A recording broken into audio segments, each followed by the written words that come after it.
नमस्कार दोस्तों, कैसे हो आप सभी। आशा करता हूँ सभी अच्छे होंगे, मस्त होंगे।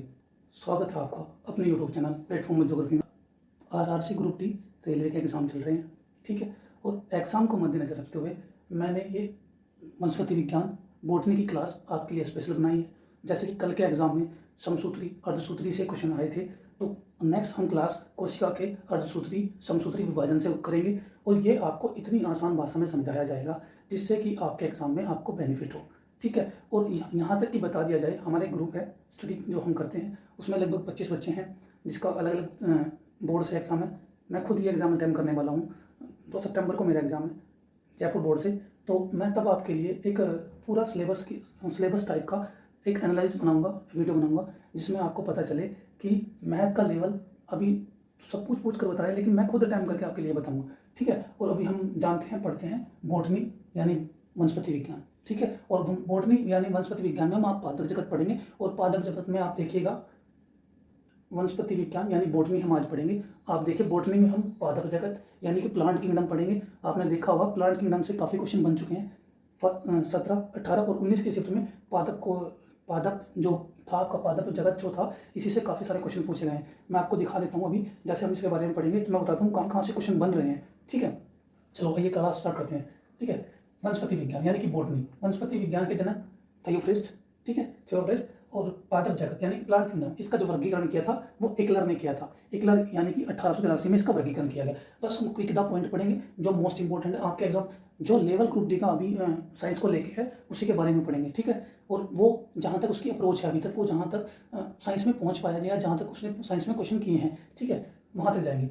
वनस्पति विज्ञान के जो जनक हैं वो थियोफ्रिस्ट है, ठीक है। और पादप जगत यानी प्लांट किंगडम का जो वर्गीकरण यानी क्लासिफिकेशन जो किया गया है वो बाई इकलर के द्वारा किया गया है, जो उन्होंने किया था 1883 ईस्वी में, ठीक है।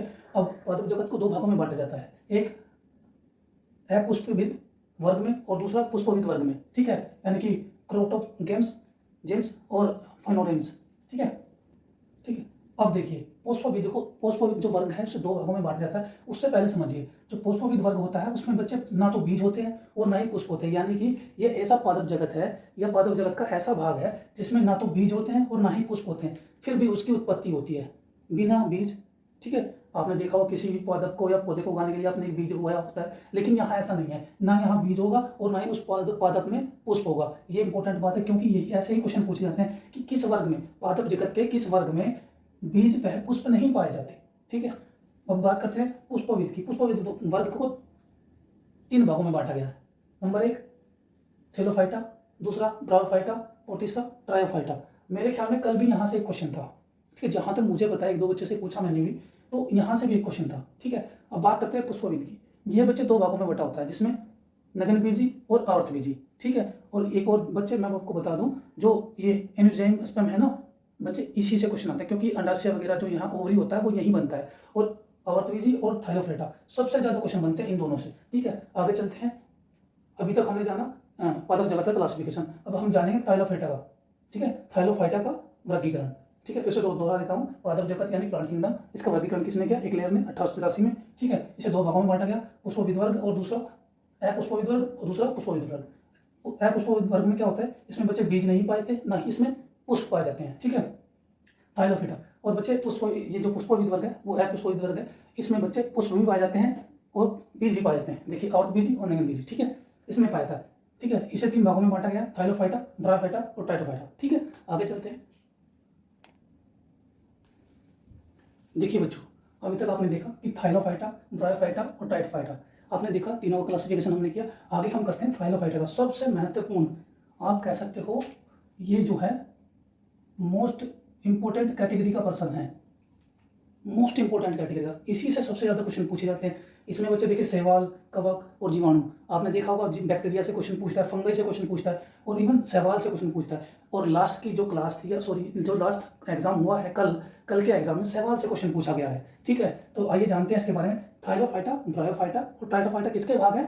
अपुष्पविद वर्ग के भाग हैं, ठीक है। बात करते हैं शैवाल की। शैवाल क्या होता है? एल्गी, ठीक है। जो एल्गी बच्चे ये होता है जो पानी में पाया जाता है एक शैवाल, ठीक है। आपने देखा था कि ना तो इसमें पुष्प होगा और ना ही बीज होगा। शैवाल में ना ये किसी बीज से उत्पन्न होता है और ना इसमें पुष्प आपको देखने को मिलेगा। बच्चे आप किसी एल्गी को देखिएगा कहीं भी पानी में, जो गंदगी में आपको पनपने को मिलते हैं, देखने को मिलते हैं, वहाँ देखिए इनका पुष्प नहीं मिलेगा आपको, ठीक है। बात करते हैं सहवाल की। सहवाल जो होता है इसका जो अध्ययन किया जाता है फाइकोलॉजी में किया जाता है, ठीक है। सहवाल का अध्ययन फाइकोलॉजी में किया जाता है। इसमें बच्चे संवहन नहीं होता।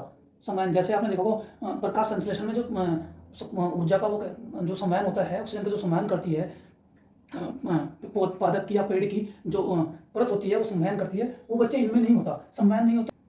इसमें संवहन नहीं होता, क्लोरोफिल पाया जाता है, ठीक है, जो एक हरे रंग का होता है। हरे रंग का एक द्रव होता है जिसमें मैग्नीशियम की उपलब्धता होती है। क्लोरोफिल से 17 तारीख की शिफ्ट में जो क्वेश्चन हुआ था उसमें क्लोरोफिल से क्वेश्चन आया था। तीनों शिफ्ट में क्वेश्चन आया था, ठीक है। तीनों शिफ्ट में प्रणहरित यानी क्लोरोफिल से क्वेश्चन आया था। एक में क्लोरोफिल का कार्य पूछा गया था, एक में क्लोरोफिल में किसकी उपलब्धता होती है ये पूछा गया था, और क्लोरोफिल कहाँ पाया जाता है ये पूछा गया था। 3 तरह के क्वेश्चन बने थे, तीनों शिफ्ट में बने थे, ठीक है। फिर से बता रहा हूँ, सहवाल जो होता है इसका फाइकोलॉजी में अध्ययन किया जाता है। संवहन नहीं होता है।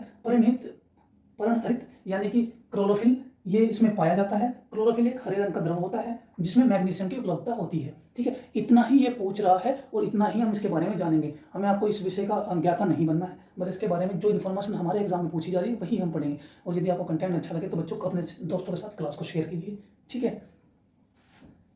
फंगई, कवक।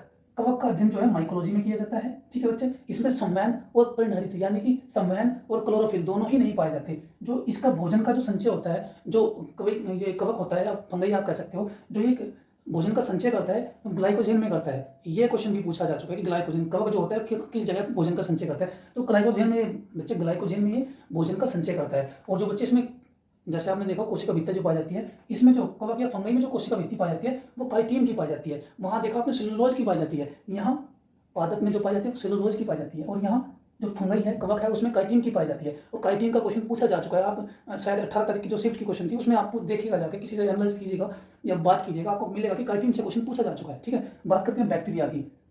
बैक्टीरिया की खोज देखिए, वही मैंने डाटा यहाँ लिखा है जो आपको पूछा गया है या पूछा जाएगा, क्योंकि देखिए उसने यहाँ काइटिन पूछा गया है तो ग्लाइकोजन भी पूछा गया। अब बात करते हैं बैक्टीरिया की। देखिए वो ये भी पूछ सकता है कि संवहन किसमें नहीं होता, परिणहरित किसमें होता है, ठीक है। ये सब क्वेश्चन बनते हैं और इतना ही वो पूछ रहा है सॉरी, इसी के दरमियान वो पूछ रहा है और इससे अधिक अभी तक नहीं पूछा। अब बात ब्रायोफिटा से कल क्वेश्चन आया है और ट्राइटोफिटा, इसके बारे में अगली क्लास में हम डिस्कस करेंगे। और बच्चे इनसे भी क्वेश्चन बनने वाले हैं, क्योंकि वो एक लेवल और एक जो होता है ना, जैसे हम धीरे धीरे पढ़ने की ये चैप्टर वो इस प्रकार क्वेश्चन पूछ रहा है, ठीक है। आप देखिए पहले उसने थाइलोफाइटा से क्वेश्चन पूछे, कल ब्रायोफाइटा से आया था, आगे आने वाले समय ट्राइटोफाइटा से भी क्वेश्चन आएगा, ठीक है। जो मोस्ट इंपॉर्टेंट कैटेगरी के यानी कि जो बेसिक लेवल से जो इंपॉर्टेंट चीजें होती हैं वो पूछ रहा है, ठीक है। अब बात करते हैं जीवाणु यानी बैक्टीरिया की। अब देखिए थाइलोफिटा तक सब पढ़ते हैं, ब्रायोफिटा और ट्राइटोफिटा तक नहीं कोई जाता। अब देखिए उसने ब्रायोफिटा से क्वेश्चन पूछा हुआ है। ये क्या होता है, ये बच्चे जल का उभयचर होता है, ठीक है। ये जल और पानी दोनों में मिल जाता है, सॉरी पानी और भूमि दोनों पर मिल जाता है, ठीक है। बात करते हैं बैक्टीरिया की। बैक्टीरिया की खोज जो होती है बच्चे 1603 में की गई। जो हॉलैंड के निवासी थे कौन थे, एंटोनिमॉन ल्यूनहॉक, ठीक है। अब जो जीवाणु विज्ञान है उसका जनक भी ल्यूनहॉक को कहा जाता है, ठीक है। और जीवाणु जो नाम दिया था 1829 में किसने दिया था, एरेनबर्ग ने, ठीक है। और रैबीज का टीका, ये जब सब जानते हैं आप, रैबीज का टीका भी पूछा जा चुका है, 17 के शिफ्ट में ही पूछा जा चुका है कि रैबीज का टीका लुईस पास्चर ने दिया था। लेकिन लुईस पास्चर ने एक कार्य और किया था, उन्होंने दूध का पाश्चीकरण किया था।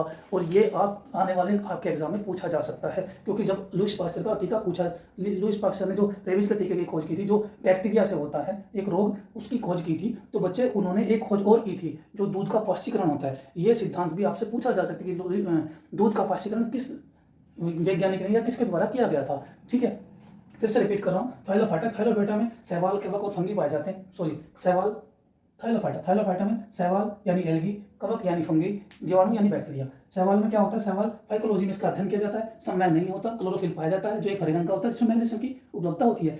एक बार लिखिए और 2 बार पढ़िए, आपको यकीन मानिए याद हो जाएगा, ठीक है। कवक माइकोलॉजी में इसका अध्ययन किया जाता है। संवहन और क्लोरोफिल दोनों ही नहीं पाए जाते। भोजन का संचय ग्लाइकोजन में किया जाता है और कोशिका भित्ति काइटिन की पाई जाती है, ठीक है। अब बात करते हैं जीवाणु यानी बैक्टीरिया की। खोज 1603 में की गई, हॉलैंड के निवासी थे एंटोनिमॉन ल्यूनहॉक, ठीक है। और जो जीवाणु विज्ञान के जनक भी इन्हें कहा जाता है, ठीक है।